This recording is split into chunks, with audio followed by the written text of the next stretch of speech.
Ya. Ya, Pertama-tama saya ucapkan kepada saudara-saudara sekalian yang kami kasihi, di mana saudara-saudara berada, Shalom. Shalom. Pagi ini kita bertemu lagi melalui live Facebook. Apakah saudara tetap bersemangat untuk mengikuti ibadah melalui live Facebook? Walaupun hidup penuh dengan tantangan, tapi Tuhan mampu memelihara kehidupan kita sekalian. Semoga COVID-19 cepat berakhir dan kita bisa bersukacita kembali. Ingat, mujizat masih ada. Tak ada yang mustahil bagi Tuhan. Kita akan segera dipulihkannya. Dan keadaan akan segera kembali membaik. Sehingga kita dapat melakukan semua aktivitas kita.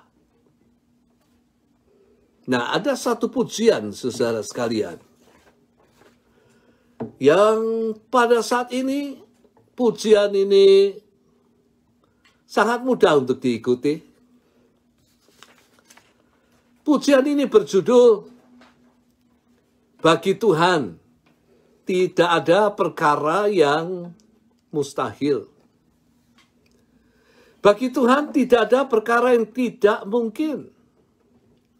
Mujizatnya disediakan bagi kita.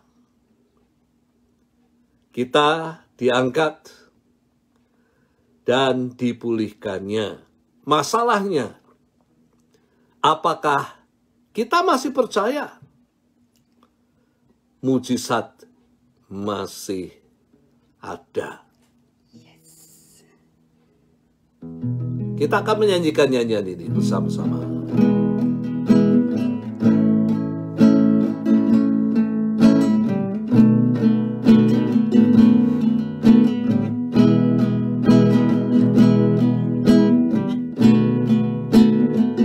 Bagi Tuhan tak ada yang mustahil. Bagi Tuhan tak ada yang tak mungkin. Mujizatnya disediakan bagiku. Ku diangkat dan dipulihkannya. Lagi kita katakan, bagi Tuhan tak ada yang mustahil. Bagi Tuhan tak ada yang tak mungkin. Mujizatnya disediakan bagiku. Ku diangkat dan dipulihkannya.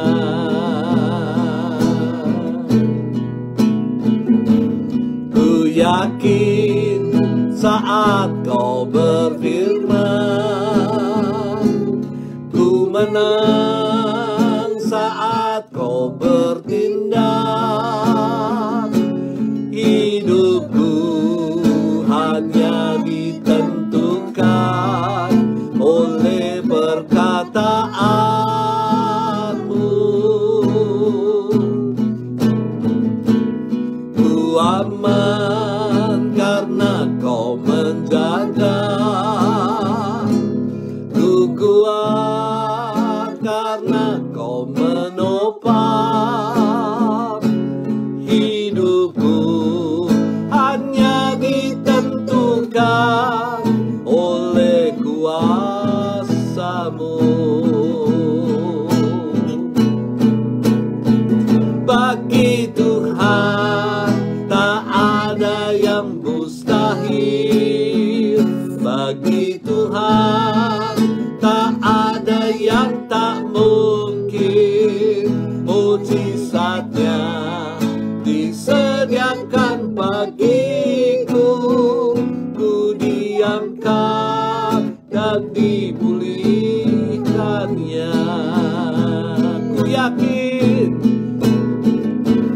Ku yakin saat kau berfirman,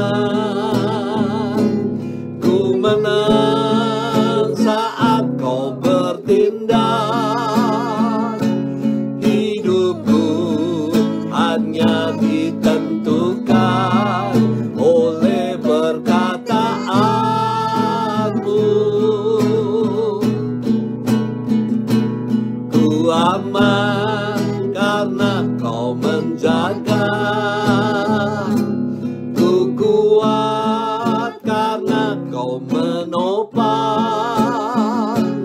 Hidupku hanya ditentukan oleh kuasa-Mu.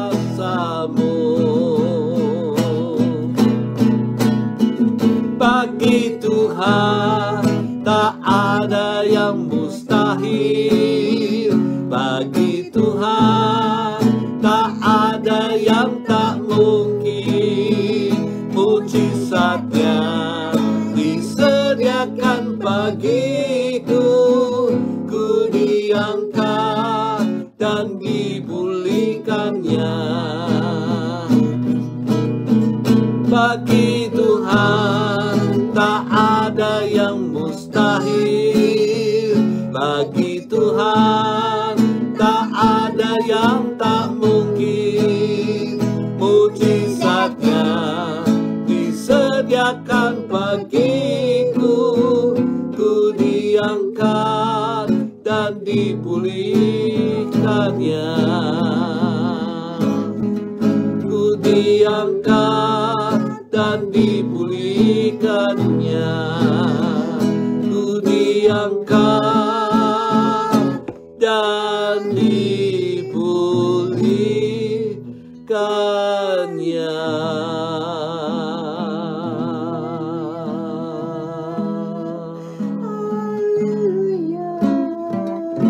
Haleluya. Oh haleluya, haleluya.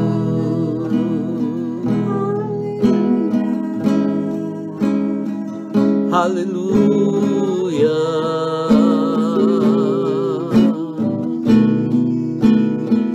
Kami muliakan nama-Mu Tuhan. Kami muliakan nama-Mu.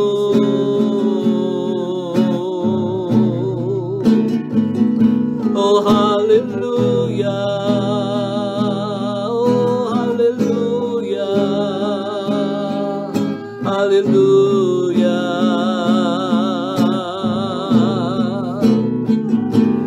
Kami menyembah Engkau. Oh haleluya. Oh Ramaya Sanaya Ramaturya. Oh haleluya. Kami muliakan nama-Mu. Kami besarkan Engkau.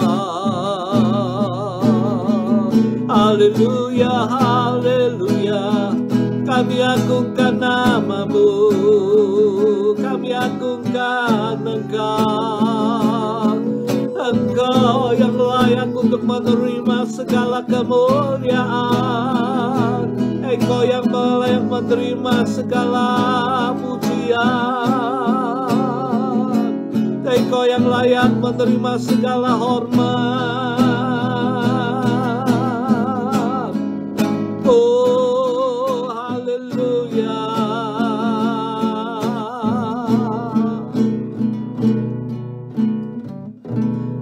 Bagi Tuhan tak ada yang mustahil. Bagi Tuhan tak ada yang tak mungkin. Mujizatnya disediakan bagiku. diangkat dan dipulihkannya. Ku diangkat dan dipulihkannya. Kami percaya Tuhan, mujizat-Mu masih tetap ada. Kami percaya bagi Engkau tidak ada yang mustahil. Mustahil bagi kami, tapi bagi Engkau tidak. Bagi Engkau tidak ada yang tidak mungkin. Bagi kami tidak mungkin, tapi bagi Engkau mungkin. Kami mau serahkan saat ini Bapa, firman-Mu biarlah menjamah semua yang hadir. Mengkuatkan bahwa kita memiliki Tuhan yang hidup. Tuhan yang mampu melakukan segala perkara. Kami mau serahkan firman ini sepenuhnya di dalam tangan Tuhan. Biarlah kuasa firman menjamah kami sekalian, membaharui iman kami, mengkuatkan kami. Hanya di dalam nama Tuhan Yesus kami sudah berdoa. Amin. Nah, firman Tuhan, saudara-saudara, saya memberikan judul Mujizat Masih Ada. Nah, saya ambil di dalam Yohanes 21 ayat 1 sampai yang ke-14. Yohanes 21 ayat 1 sampai 14. Yang mengisahkan tentang penampakan diri Yesus di pantai Danau Tiberias. Dan ini merupakan penampakan yang ketiga daripada Tuhan kita Yesus Kristus. Melalui penampakan ini Yesus membuktikan bahwa Dia hidup. Nah, saudara sekalian, kalau kita telusuri, Yesus membuktikan hidup kepada murid-muridnya melalui berbagai-bagai cara. Yang kita dapati melalui firman Tuhan, Yesus menampakkan diri kepada murid-muridnya, dan kemudian Dia menunjukkan lubang bekas paku di tangannya. Di kesempatan lain Dia menampakkan diri, dan Dia memberikan kesempatan supaya muridnya mencucukkan tangan ke dalam lubang, baik di tangan maupun lambungnya. Di kesempatan lain, Ia makan bersama-sama, walaupun Ia tidak membutuhkan makanan. Karena memiliki tubuh kemuliaan. Yang satu kali kita juga akan memilikinya. Dan kita tidak membutuhkan lagi makanan. Yesus, Dia makan bersama-sama dengan murid-muridnya, walaupun tidak membutuhkan makanan. Untuk menunjukkan bahwa Ia itu hidup. Dan ini yang menjadi pembahasan kita melalui mujizat yang diperbuatnya.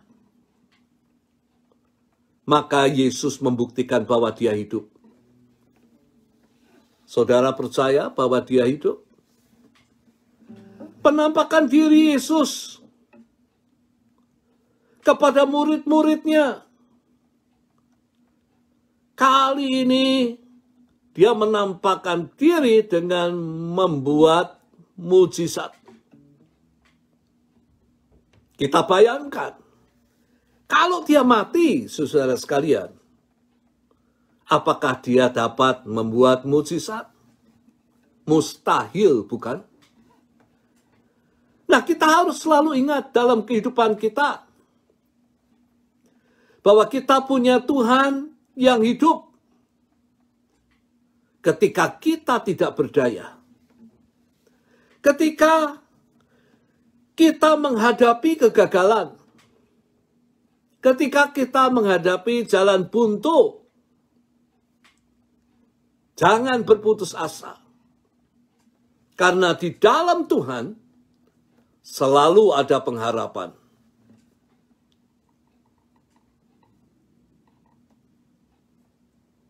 Penampakan diri Yesus dikisahkan sebagai berikut.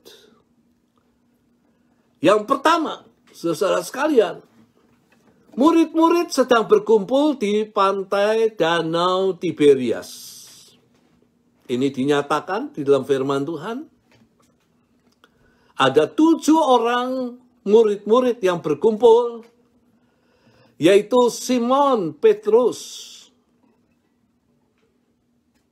Thomas yang disebut Didimus, Nathanael dari Kana, anak-anak Zebedeus, yaitu Yakobus dan Yohanes, dan 2 orang muridnya yang lain yang tidak disebutkan namanya.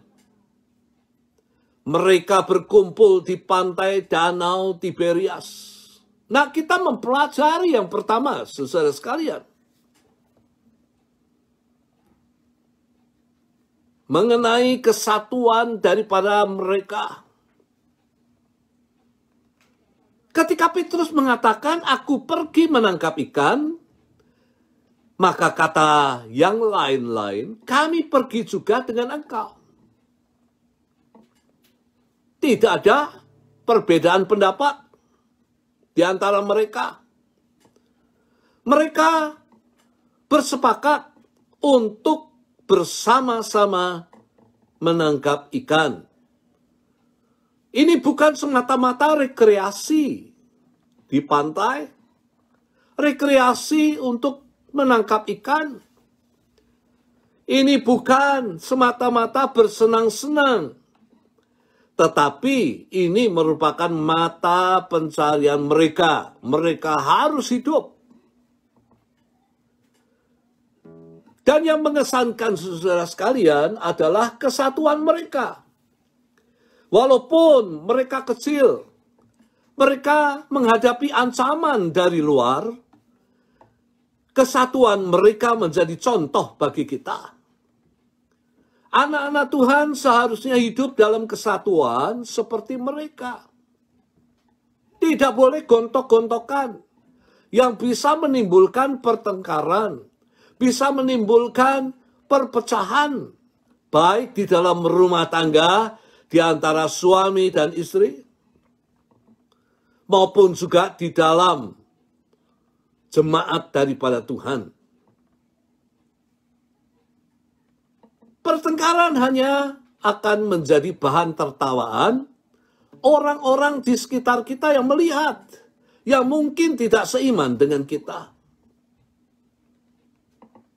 Tuhan Yesus ingin supaya kita hidup di dalam kesatuan yang saling mengasihi. Sesuai dengan doa Tuhan Yesus Kristus, Dia katakan bahwa Dia berdoa supaya kita itu hidup di dalam satu kesatuan.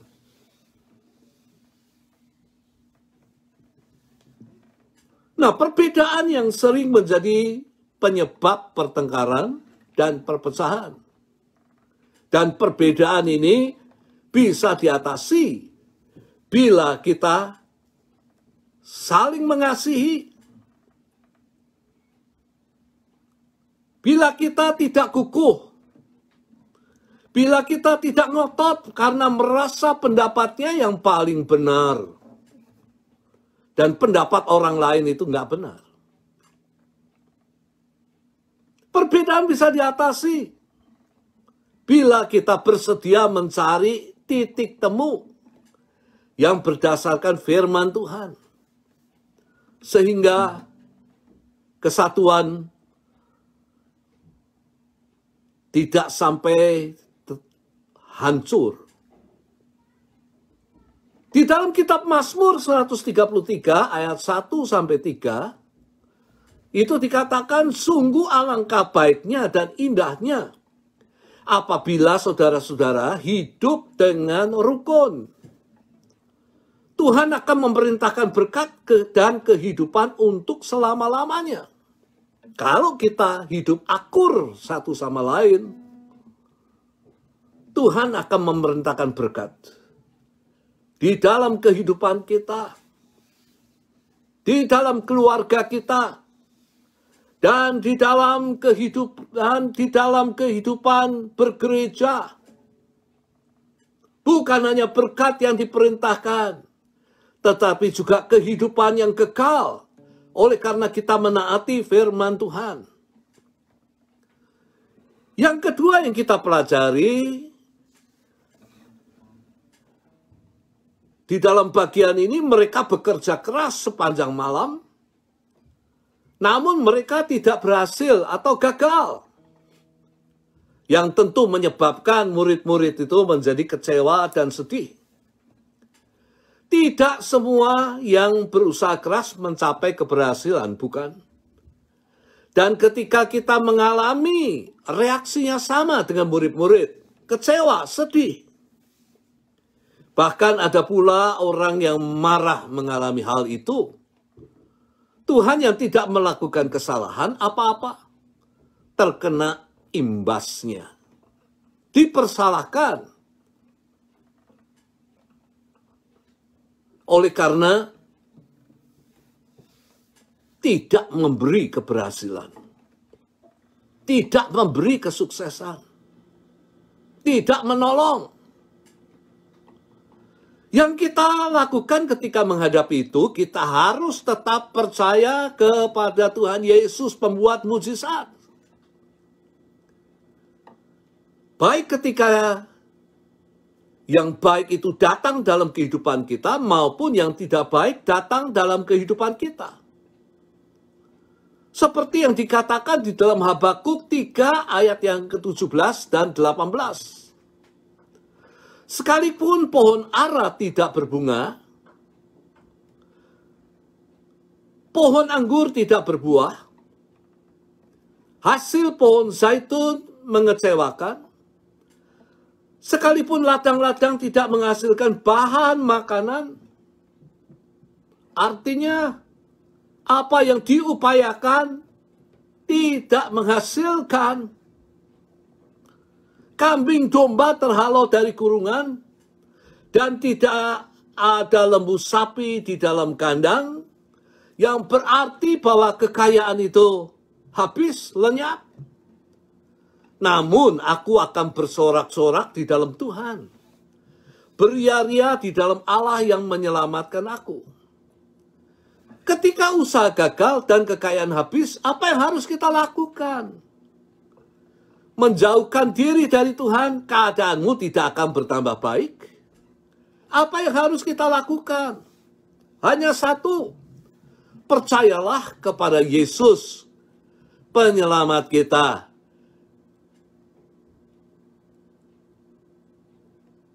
Kalau kita percaya kepada Dia, maka kita masih memiliki pengharapan untuk diselamatkan dari krisis yang kita alami.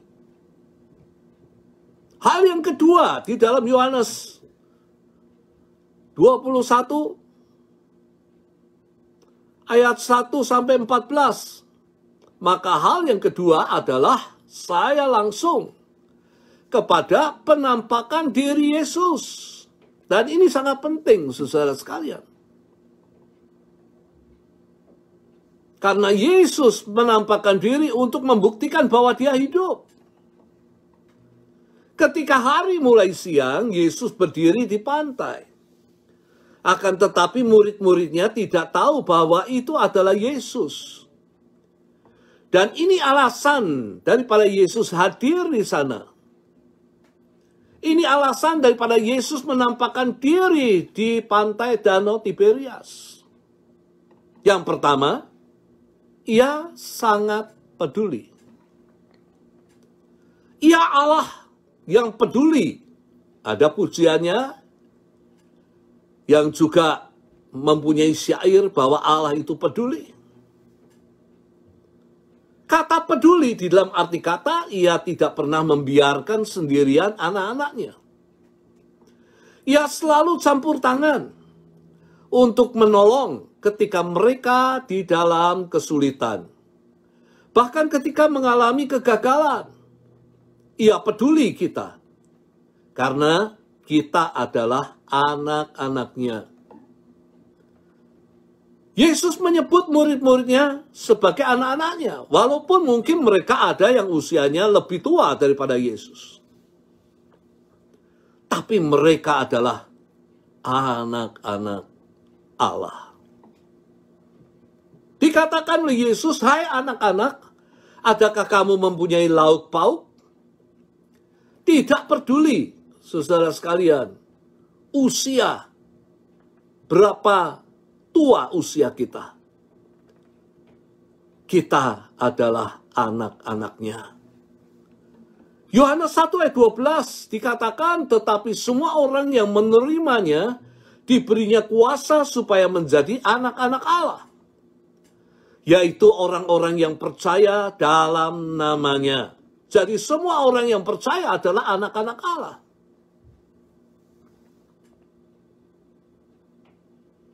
Karena kita anak-anaknya, maka dia sangat peduli.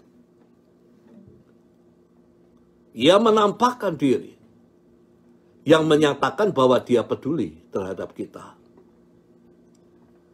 Kita bayangkan kalau kita bukan anak-anaknya, maka dia tidak akan mempedulikan kita. Hai anak-anak, adakah kamu mempunyai lauk pauk? Murid-muridnya menjawab, tidak ada.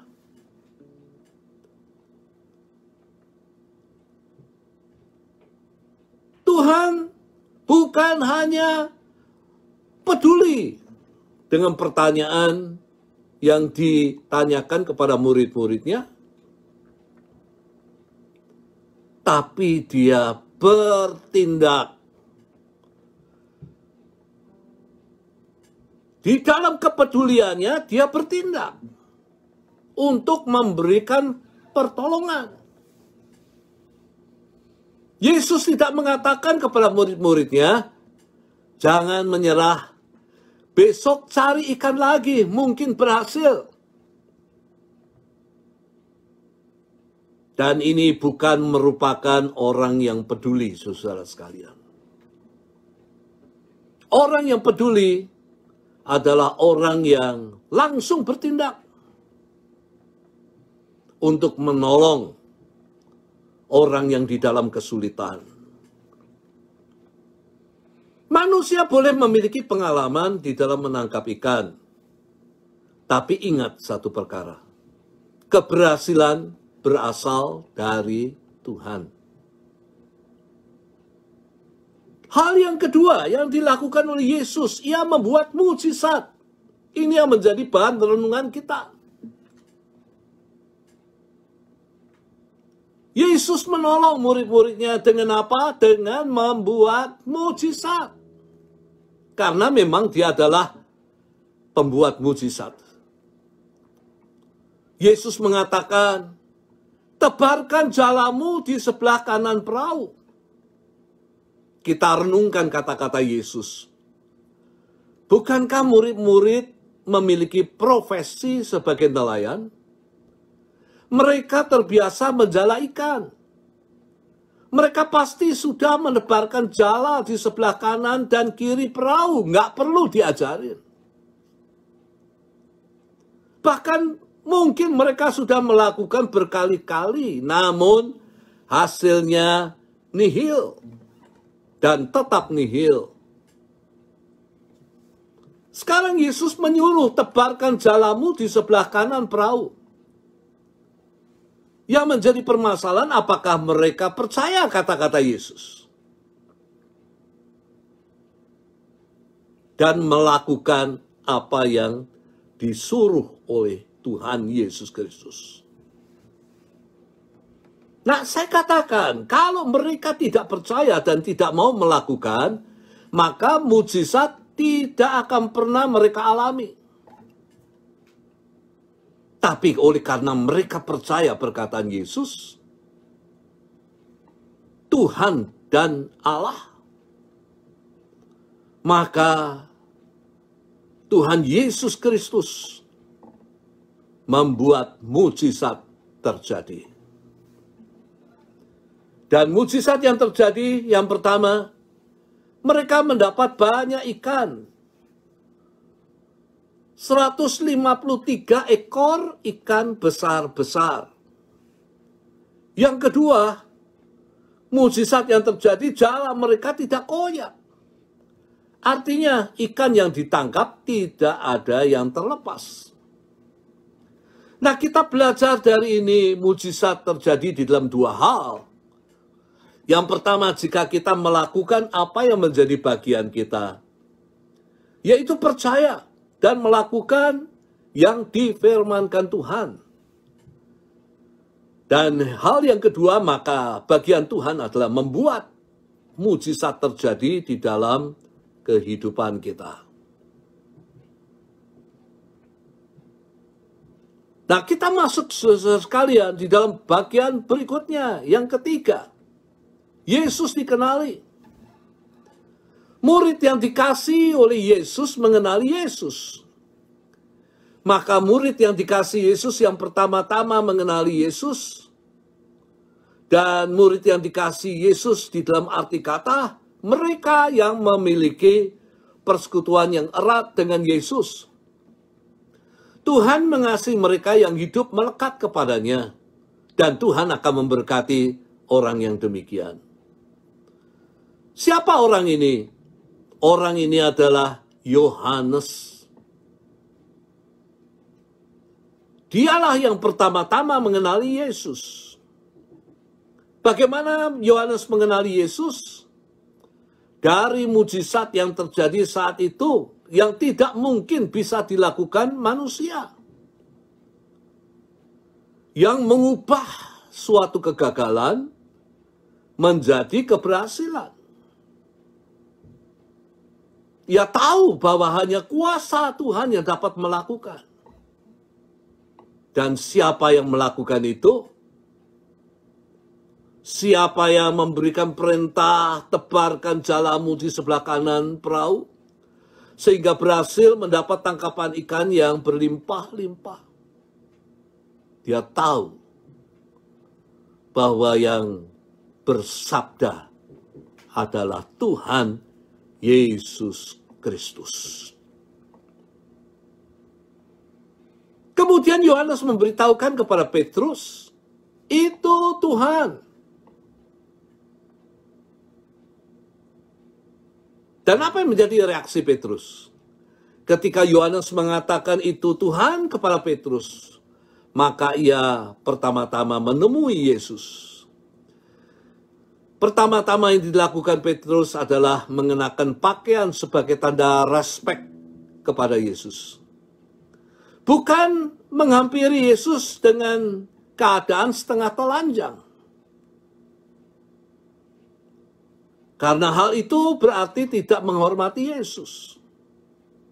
Tapi dia berpakaian yang sopan dan rapi.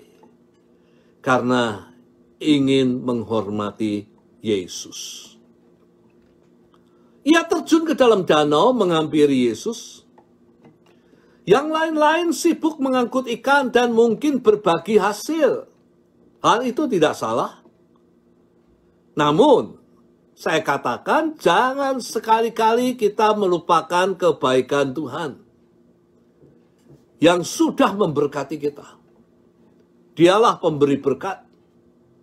Carilah pemberi berkat, maka engkau akan mendapatkan berkat itu.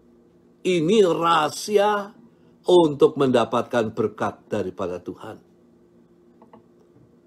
Nah, kita masuk di dalam bagian yang keempat, yang terakhir, saudara sekalian.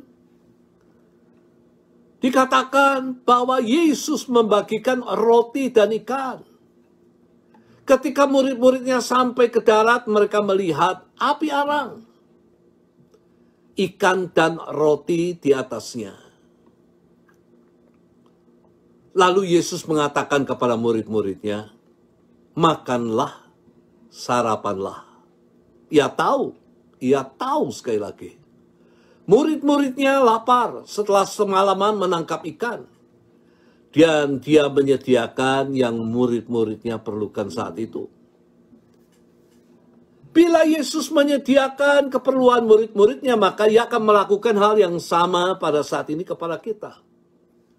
Tuhan akan memenuhi segala keperluanmu. Filipi 4 ayat yang ke-19 dikatakan, Allahku akan memenuhi segala keperluanmu menurut kekayaan dan kemuliaannya di dalam Kristus Yesus. Hanya Dia yang berjanji dan sanggup memenuhi segala keperluan kita. Nah, apabila kita melihat latar belakang daripada Filipi 4 ayat 19, latar belakang daripada ayat ini adalah karena jemaat di Filipi memberi persembahan. Dan kalau apa yang dilakukan oleh jemaat di Filipi, saya mengingat kembali kepada kata-kata Yesus. Di dalam Lukas 6 ayat 38 dikatakan, beri maka kamu akan diberi. Kalau kita murah hati, pasti Tuhan juga murah hati. Dia akan memenuhi segala keperluan kita. Kalau kita pelit, Tuhan juga akan berlaku pelit terhadap kita.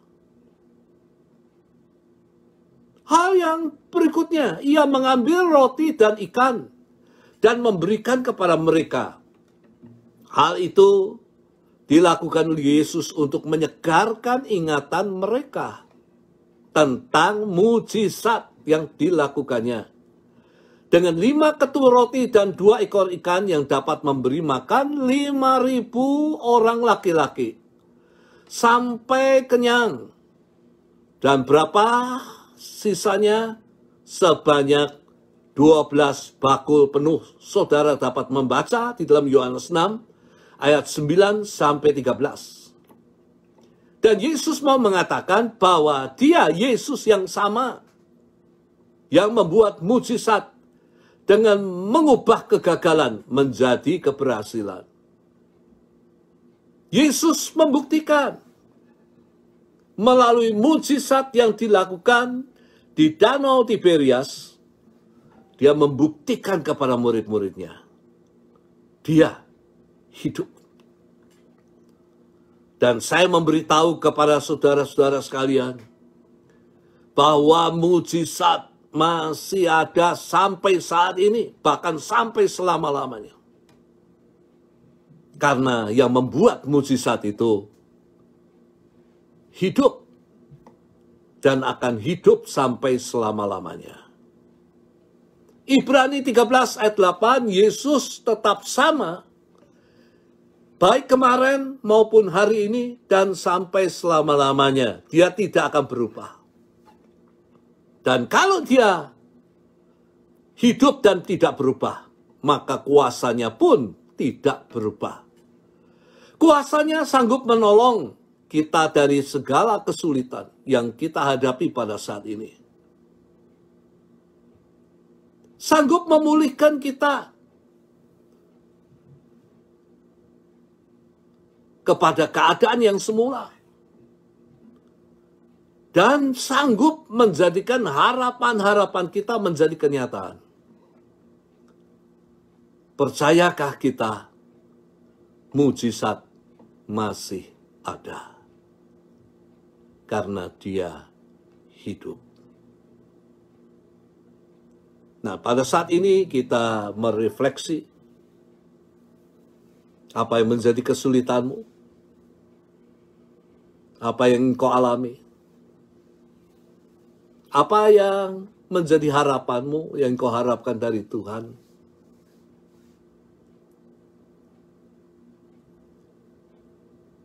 ingatlah bahwa mujizat itu masih ada. Karena pembuat mujizat itu hidup. Mari di dalam beberapa saat, saudara-saudara sekalian, biarlah kita berdoa secara pribadi. Dan saudara ungkapkan apa yang engkau inginkan daripada Tuhan Yesus. Dengan percaya bahwa mujizat itu masih ada.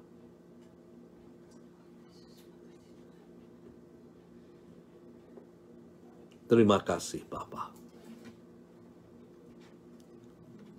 Terima kasih Bapa. Kami percaya mujizat-Mu masih ada. Karena Engkau hidup. Engkau hidup saat ini. Engkau hidup esok hari. Bahkan sampai selama-lamanya. Karena Engkau hidup. Maka mujizat-Mu masih ada. Terima kasih Bapa. Dan biarlah firman ini boleh mengkuatkan kami sekalian. Meneguhkan kami. Di dalam menghadapi segala perkara, kami tidak merasa takut. Karena mujizat itu masih ada.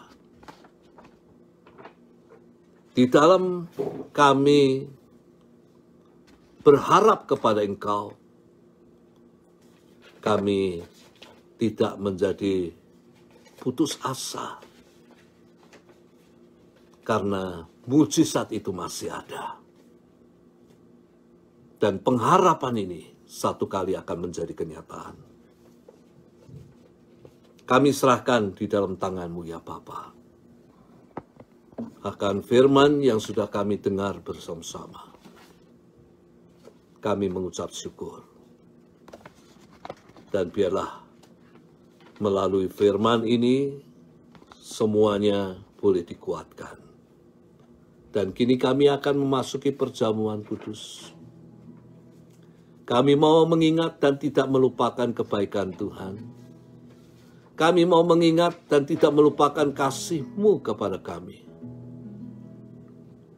Engkau yang sudah menanggung segala dosa kami, segala sakit penyakit kami di atas kayu salib. Sehingga melalui kematian-Mu Tuhan, kami boleh memiliki hari esok yang penuh dengan pengharapan. Terima kasih Bapa. Engkau baik kepada kami. Dan kami percaya melalui persekutuan dengan tubuh dan darah-Mu,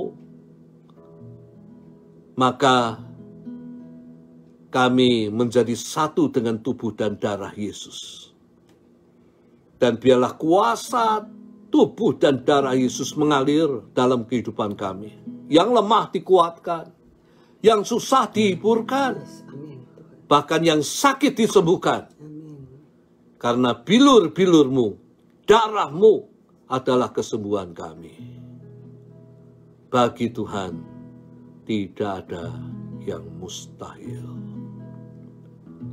Terima kasih Bapa. Ingat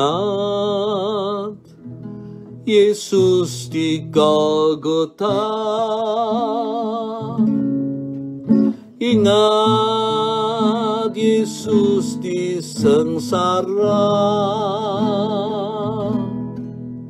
Ingat Yesus pikul dosa kita. Ingat Yesus di Golgota. Engkau ingat? Ingat Yesus di Golgota. Jangan lupakan. Ingat Yesus di sengsara. Ingat Yesus pikul dosa kita. Ingat Yesus di Golgota. Sekali lagi kita nyanyikan. Ingat Yesus di Golgota. Ingat Yesus di sengsara. Ingat Yesus pikul dosa kita. Ingat Yesus di Golgota. Ingat Yesus di Golgota. Ingat Yesus di Golgota.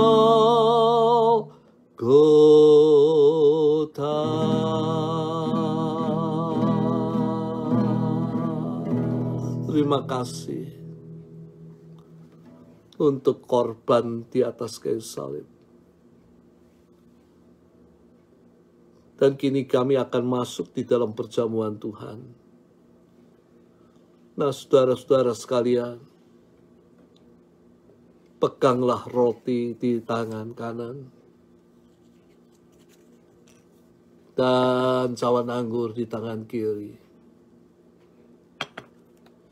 Angkatlah roti ini tinggi-tinggi sebelum kita makan dan minum. Marilah kita mengakui dosa-dosa kita. Kita mengakui segala kegagalan kita di dalam mengikut kepada Tuhan Yesus. Kita mengakui bahwa kita tidak bisa mengasihi sesama kita. Kita menaruh benci, dendam terhadap sesama. Kita mohon pengampunan Tuhan, supaya Tuhan menghapus dosa-dosa kita. Dan kita berlayak untuk makan dan minum. Ketahuilah bahwa perjamuan Tuhan ada berkat bagi kita. Kalau kita percaya. Oh, ampunilah kami, Bapa. Karena kami berdosa. Kami tidak melakukan firman-Mu. Bahkan kami menaruh benci terhadap sesama kami. Menaruh dendam. Dan kami tahu bahwa itulah hal-hal yang negatif. Yang membuktikan bahwa kuasa gelap menguasai kami. Ampunilah Bapa. Lepaskan kami daripada semua hal-hal yang negatif. Supaya perjamuan ini menjadi berkat yang besar. Ada mujizat di dalam perjamuan ini. Kami mau serahkan dalam tangan Tuhan. Pegang roti.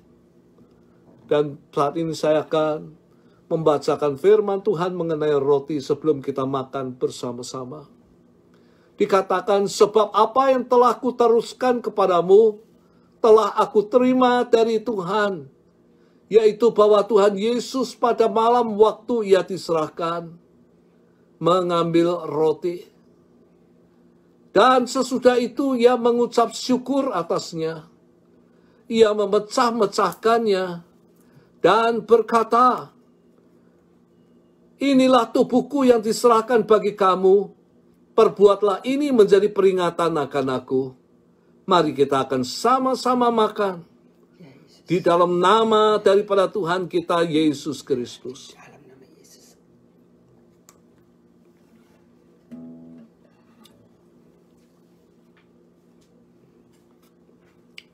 Peganglah cawan anggur ini. Kita angkat tinggi-tinggi. Inilah darah daripada Tuhan Yesus Kristus yang sudah dicurahkan untuk dosa-dosa kita. Dikatakan demikian terhadap cawan ini, demikian juga ia mengambil cawan. Sesudah makan lalu berkata, cawan ini adalah perjanjian baru yang dimeteraikan oleh darahku. Perbuatlah ini setiap kali kamu meminumnya menjadi peringatan akan aku. Mari bersama-sama di dalam nama Tuhan Yesus Kristus, kita bersama-sama minum dari cawan ini.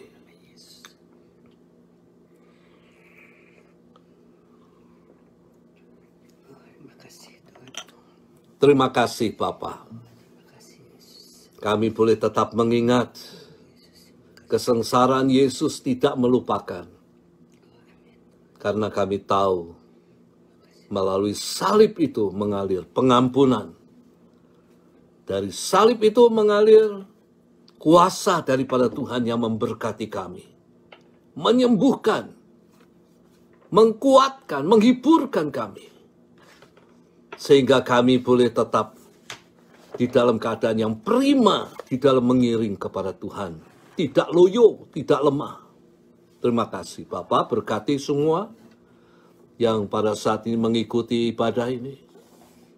Biarlah berkat-Mu ada bersama anak-anak-Mu.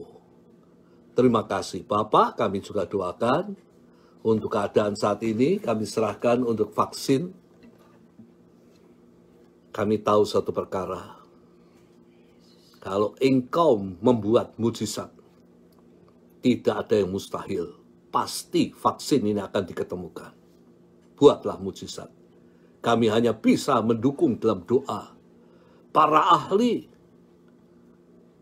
ilmuwan, yang berupaya untuk menemukan vaksin Bapa. Berkati mereka. Tolonglah. Karena vaksin ini juga akan menjadi keberuntungan bagi kami sekalian. Untuk kesehatan kami. Kami serahkan dalam tangan Tuhan. Kami juga berdoa Tuhan. Untuk mereka yang terkena COVID-19, tolong Bapa, kuatkan mereka. Ya, sembuhkan. Engkau hiburkan mereka. Berikan mereka pengharapan supaya mereka tidak berputus asa. Ya, Yesus benar. Supaya mereka tahu bahwa ada Tuhan yang mampu membuat mujizat. Kami serahkan mereka dalam tangan Tuhan. Dan biarlah melalui penyakit ini terjadi kegerakan rohani yang besar di dalam dunia ini. Sebelum Maranatha Yesus datang kembali. Dan kami serahkan saat ini juga, kami berdoa Tuhan untuk para dokter nurse yang berada di garis depan. Engkau lindungi mereka. Dan kami doakan untuk Indonesia juga Tuhan, Engkau tolong. Karena imbas daripada wabah ini demikian hebat dan besar. Dan banyak orang mengeluh oleh karena perekonomian tidak berjalan dengan baik. Tolonglah Bapa, dijauhkan daripada semua kerusuhan. Diberikan semua rakyat Indonesia kesabaran untuk menantikan usaha daripada pemerintah yang menanggulangi hal ini. Kami mau serahkan di dalam tangan-Mu. Berkati Presiden Jokowi dan segenap jajarannya, kabinetnya, yang berusaha keras bekerja Tuhan untuk menanggulangi ini. Berikan mereka keberhasilan. Juga Amerika Tuhan, di mana rakyat sudah tidak menjadi sabar lagi untuk keluar rumah, untuk berusaha kembali bekerja. Kami pun serahkan dalam tangan Tuhan. Tolonglah Presiden Trump dengan kabinetnya, supaya mereka juga Tuhan mampu menanggulangi masalah yang timbul akhir-akhir ini. Dan mereka juga mampu Tuhan menanggulangi akan wabah yang terjadi di seluruh dunia, juga di Amerika. Kami serahkan dalam tangan Tuhan. Dan tolong negara-negara lain, supaya Engkau juga akan senantiasa menolong, karena kami tahu bahwa melalui goncangan ini, Engkau memiliki maksud supaya banyak orang mengenal Engkau, kembali kepada jalan yang benar. Berkati semua yang hadir melalui ibadah online ini. Terima kasih Bapa. Dan saudara-saudara sekalian, biarlah saat ini dimanapun engkau berada, tetap engkau memandang Tuhan. Dia pengharapanmu. Dan tetap engkau berjalan di jalan Tuhan dan menjadi saksi daripada Tuhan. Supaya nama Tuhan dipermuliakan melalui kehidupanmu. Angkat kedua tangan saudara, terimalah berkat daripada Tuhan. Kasih Allah Bapa, kasih karunia Tuhan Yesus di dalam persekutuan dengan Roh Kudus menyertai engkau saat ini sampai Maranatha, Tuhan Yesus Kristus datang untuk kedua kalinya. Semua yang diberkati mengatakan amin. Nah, akhir kata saudara sekalian, saya dan istri mengucapkan Tuhan memberkati. Sampai ketemu lagi minggu yang akan datang dalam waktu dan jam yang sama. Yes. Bye-bye. Bye.